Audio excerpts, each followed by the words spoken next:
We have one more award to give out. Is Buffy Summers here tonight? Welcome to MsMojo, and today we're counting down our picks for the top 20 most badass Buffy Summers moments. It's time. Welcome to Thunderdome. For this list, we're looking at the most awesome moments in this character's epic story arc. We'll be detailing events from all 7 seasons, so beware of spoilers. Which moment made you want to be a Slayer? Let us know in the comments. Number 20. Buffy and Spike demolish a house. When Buffy was resurrected from the dead against her will, it's not tough to imagine how much she would struggle to get back into the swing of things. After several episodes of Buffy and Spike dancing between attraction and repulsion, their relationship hits a boiling point. I wasn't planning on hurting you much. You haven't even come close to hurting me. Afraid to give me the chance? Spike has realized that his chip doesn't cause him pain when he harms Buffy. After some malicious prodding, Buffy gives in to her desires. You afraid I'm gonna...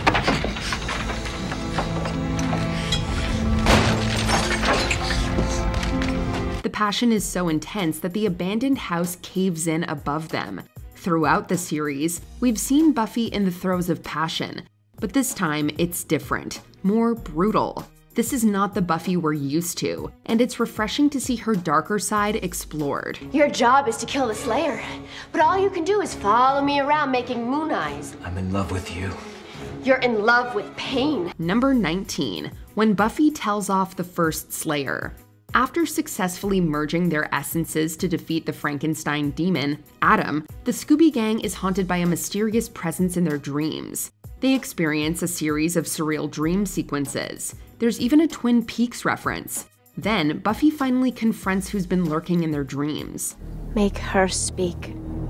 I have no speech, no name. I live in the action of death, the blood cry, the penetrating wound. The first Slayer, who uses Tara as a parrot, tries to dissuade Buffy from having any hope for a fulfilling life. Buffy promptly rejects that notion in the most Buffy way possible. The Slayer does not walk in this world. I walk. I talk. I shop. I sneeze. I'm gonna be a fireman when the floods roll back. After a short battle, Buffy leaves the fight and the first Slayer vanishes. The ability to look at an ancient ancestor and make demands requires a massive amount of Super Slayer audacity. Are you quite finished? It's over, okay? I'm going to ignore you, and you're going to go away. You're really gonna have to get over the whole primal power thing. Number 18. She's the thing monsters have nightmares about. At the beginning of the series, Buffy often has moments where she's reluctant to fulfill her duties as the Slayer. But in the final season, she ascended to the role of general in the battle against the ultimate evil. I always find a way. I'm the thing that monsters have nightmares about. And right now, you and me are gonna show them why. While Buffy tries to train her small army of potential Slayers, she realizes they are terrified of what they're being called to do. Really, who wouldn't be? Buffy understands this fear more than anyone. So she lures an Uber vamp to an abandoned construction site. Looks good, doesn't it? They're trapped in here, terrified. Meat for the beast, and there's nothing they can do but wait. With the potentials watching the fight that unfolds. That's all they've been doing for days. Waiting to be picked off. After a short but super cool monologue, she wins the battle. Once again, she proves that these monsters can be defeated. See? Dust. Just like the rest of them. Number 17. That time she won the Class Protector Award. It's obvious that Buffy has to keep her Slayer life hidden from her peers, but it's also kind of an open secret. Bathroom?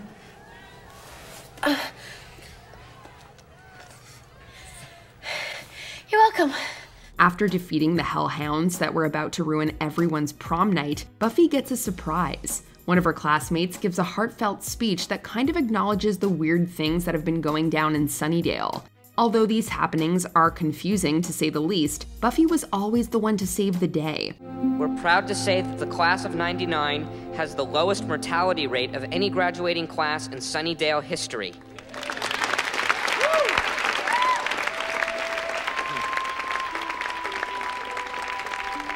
And we know at least part of that is because of you. Buffy has always struggled with balancing her destiny as a Slayer with her yearning for an ordinary life. This award was Buffy's little slice of normal. It even came with a humble gift. It's from all of us. And it has written here, Buffy Summers, Class Protector.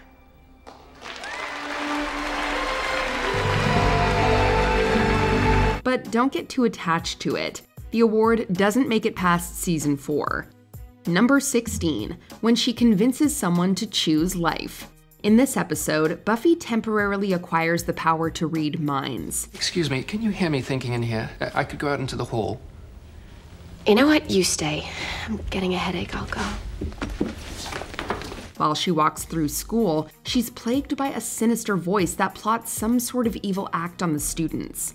But in a twist, the trio leads her to someone who had been plotting to take their own life. She explains that it's tough to struggle in silence, but we must persevere. Every single person down there is ignoring your pain because they're too busy with their own. For someone who typically fights her battles with fists, it's nice to see her use empathy to disarm someone. This moment highlights the struggles that many teens experience. Viewers hold this episode in high regard as it helped them get through some very dark times. Loneliness, the confusion. It looks quiet down there. It's not. It's deafening. Number 15, taking out a baddie with an ice skate. Don't you just hate it when a date gets ruined by vampire assassins? The Hellmouth presents dead guys on ice. Not exactly the evening we were aiming for. In the midst of climactic events in Season 2, the villainous Spike employs a nefarious henchman to eliminate his enemy for good. The attack happens just before Angel meets Buffy at an ice skating rink for their rendezvous, and Angel swoops in to save the day. Turns out Buffy doesn't need it though, as she slays the day with a cutthroat skate kick to the jugular. Imagine the balance and coordination it took to pull off this move and still look so cool. Not only does Buffy prove that she can rescue herself and her man, but she does it with arguably even more grace than any male action star we've ever seen. Hey, don't be a baby. I'm not gonna hurt you. Number 14, when she loses her strength and still wins. Being a Slayer comes with incredible perks. Superhuman speed, agility, and healing make fighting the forces of evil slightly easier. But on her 18th birthday, Buffy loses her abilities. Okay, I just got swatted down by some no-neck and rescued by Cordelia. What the hell is happening? To make matters worse, her mother is kidnapped, and she's trapped in a house with a vampire. But with some resourcefulness and bravery, Buffy outwits her foe and saves her mother. What have you... My pills? This proves that Buffy is more than her powers. She's perfectly capable of protecting herself without them. It also allows Sarah Michelle Gellar to show off her Scream Queen chops. Why did she lose her powers in the first place? Let's just say that the Watcher's Council can be seen as a metaphor for the patriarchy. Whatever I have to do to deal with Kralik, and to win back your trust. You stuck a needle in me. You poisoned me. Number 13, Buffy comes out to her mom. Throughout the series, Buffy struggles to keep her path of slayitude a secret from everyone, most importantly her own mother. But at the end of Season 2, Buffy lets it all hang out. No, I am tired of I don't have time, or you wouldn't understand. I am your mother, and you will make time to explain yourself.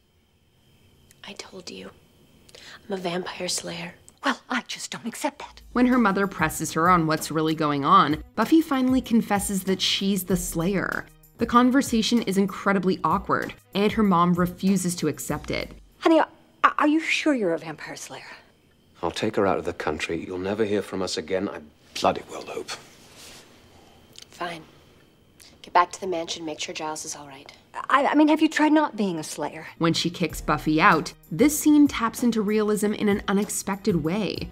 When the episode first aired in 1998, LGBTQIA+ topics were still relatively taboo. This scene was cathartic for many young viewers who experienced similar feelings of isolation and shame. Do you have any idea how lonely it is? How dangerous? I would love to be upstairs watching TV or gossiping about boys or, God, even studying. But I have to save the world. Again. Number 12. Her name isn't Anne. After running away from home, Buffy finds herself in Los Angeles. She's created a fake identity named Anne, who works as a server at a diner, but she's lured back into the Slayer grind when an old classmate crosses her path. You know about monsters and stuff. You could have brought this with you. I didn't bring anything with me. And I didn't ask for you to come to me with your problems. I just wanted to be left alone. The two find themselves held captive in a hell dimension, where one of the prison guards brainwashes their new human slaves. When it's Anne's turn, she tells the prison guard exactly who she is. Who are you? I'm Buffy, the vampire slayer, and you are? The standard fight sequence ensues, proving that Buffy still stands beside who she is. It only took the threat of incarceration to get her to jump into action. It also preludes the theme of Buffy coming to terms with her identity throughout the entire series. Well, you know, he was really pissed off. Number 11. Buffy tricks Faith. This series has its fair share of twists, but the most gag-worthy plot development involves Buffy deceiving someone who she once considered an ally. May I say something? Psych. Prior to this episode, Faith has been secretly working with the mayor to help him with his diabolical scheme. She seduces Angel and convinces him to join their cause. However, at the climax, it all turns out to have been a clever ruse by the Buffster. I never knew you had so much rage in you. What can I say? I'm the world's best actor. Second best. Now Faith is exposed as a traitor. This moment symbolizes how the two Slayers have differing approaches to their work. Buffy firmly fights for a higher sense of good, and Faith acts out of self-interest. You had to tie me up to beat me. There's a word for people like you, Faith. Loser. Number 10. Killing the Master. Come forth, my child, come into my world. Any Buffy fan worth their salt knows that the show's titular character dies on 3 occasions throughout the series, causing serious ramifications that ripple throughout the show. I may be dead, but I'm still pretty. Which is more than I can say for you. The first time is at the end of season 1 when she's fighting the Master, the oldest vampire in existence. A prophecy stated that he would kill the Slayer, and while technically it was right because Buffy was left to drown, Xander revived her just in time for her to take down the big bad and close the Hellmouth, at least temporarily. It was a perfect end to the show's first season and solidified Buffy's badass reputation. Oh, sorry. It's just been a really weird day. Number 9. Destroying the school. Get back! There's no way Buffy was going to graduate from Sunnydale High without a few sparks flying. During the gang's graduation ceremony, the mayor shows his true colors when he transforms before everyone into a giant serpentine demon who threatens to destroy them all.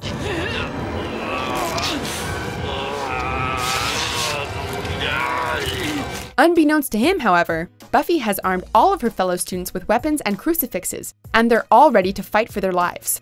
The big moment comes, however, when Buffy lures the demon into the school only for him to find that it has been filled with explosives. It was time for the Scoobies to head to college anyway, right? Well, gosh.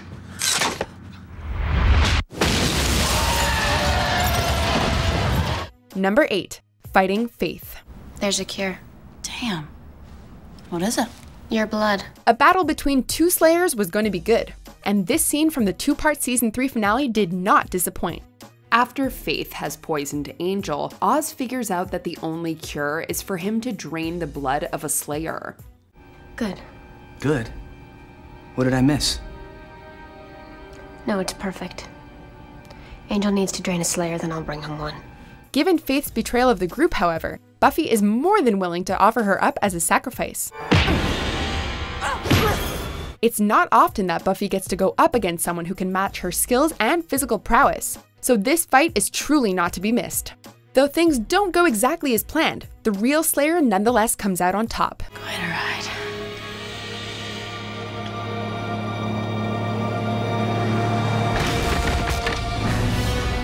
Number 7. Buffy and the rocket launcher.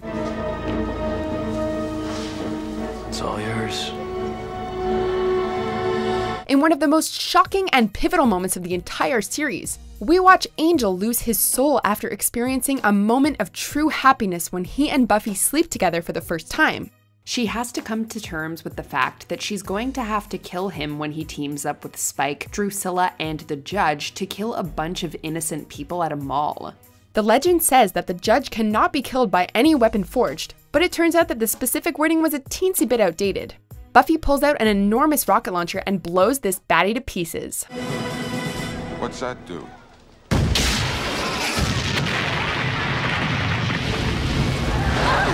Number 6. When she tells off the Watchers Council. There isn't going to be a review. Sorry? Though we had heard a lot about the Watchers Council in the earlier seasons of Buffy, they remained an off-screen presence. When they decided to come to Sunnydale midway through season 5, however, we knew the situation had to be getting serious. They decide to put Buffy through a series of tests to see if she's worthy of the challenge she's up against, but she's not having any of it.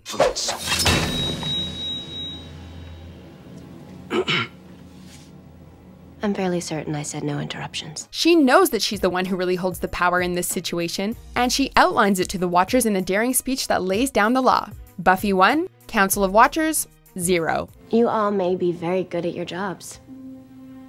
The only way we're gonna find out is if you work with me. Number 5, fighting Dark Willow. Damn, that is one effective counterspell. The 6th season of Buffy is undoubtedly the darkest, with Buffy coming to terms with her own resurrection and Willow taking a downward spiral into darkness, as her use of magic gets out of hand. I don't want to hurt you. In an unexpected turn of events, Willow ultimately becomes the biggest threat to the group and Buffy is forced to protect them, as well as protecting Willow from her own actions. It must be incredibly difficult to fight someone you love, but Buffy manages to do it without causing any lasting harm. It's one of the few fights that she doesn't win, but that only makes it all the more intense.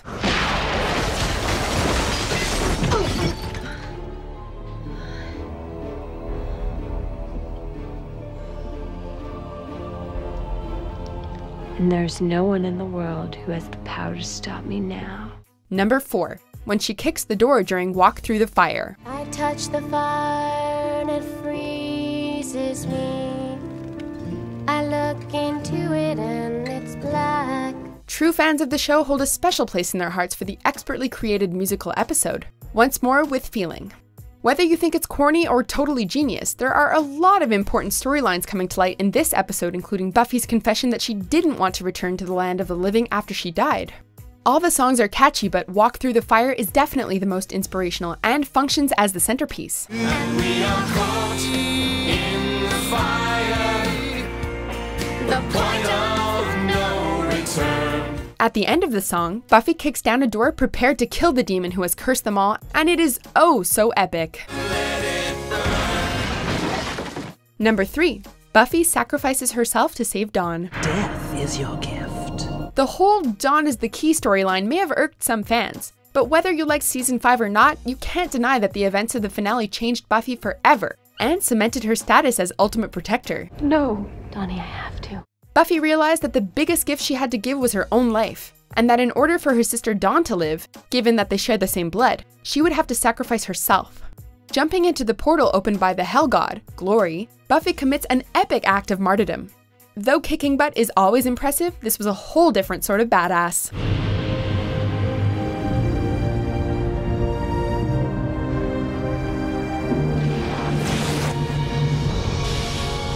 Number 2, Buffy shares her power with every potential Slayer. So here's the part where you make a choice. The not-so-subtle message radiating through every episode of Buffy is the strength of the power that women hold. This is never more clear than in the series finale when Buffy gives an impassioned speech before asking if the potential Slayers are ready to be strong and outlining their plan to defeat the forces of evil. So I say we change the rule. I say my power should be our power. Buffy gets Willow to share her powers with every girl in the world who could be a Slayer, and based on the montage, that is a whole lot of young women. Metaphorically speaking, it feels like all women. This was exactly the ending that a show with such a strong feminist message needed, and those final scenes are absolutely spine-chilling. Make your choice. Are you ready to be strong? Before we continue, be sure to subscribe to our channel and ring the bell to get notified about our latest videos. You have the option to be notified for occasional videos or all of them. If you're on your phone, make sure you go into your settings and switch on notifications. Number 1. When she kills Angel. Buffy. While Buffy undoubtedly went through many struggles throughout the show's run, including losing people close to her and going up against every kind of monster you could imagine, sometimes it's the simplest things that are actually the hardest.